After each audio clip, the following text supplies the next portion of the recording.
সরকারি চাকরিতে কোটা পদ্ধতি বাতিলের দাবিতে শিক্ষার্থীদের চলমান আন্দোলনকে সমর্থন জানিয়েছে বিএনপি। একই সঙ্গে জাতীয় পেনশন স্কিম বাতিলের দাবি জানিয়েছে দলটি। রাজধানীর গুলশানে বিএনপির চেয়ারপারসনের কার্যালয়ে সংবাদ সম্মেলনে বিএনপির মহাসচিব মির্জা ফখরুল ইসলাম আলমগীর এসব কথা জানান।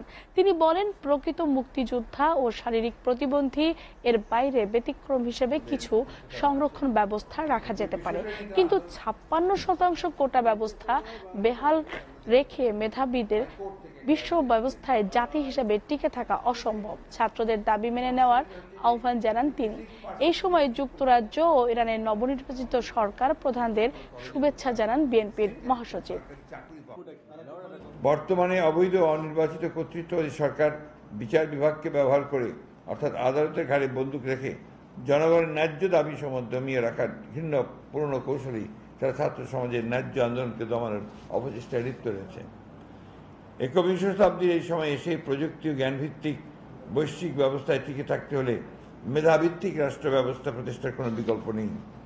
তাই সাধারণ ছাত্র সমাজের কোটা সংস্কার আন্দোলনের ন্যায্য ও যৌক্তিক দাবি সমূহের সঙ্গে আমরা একমত।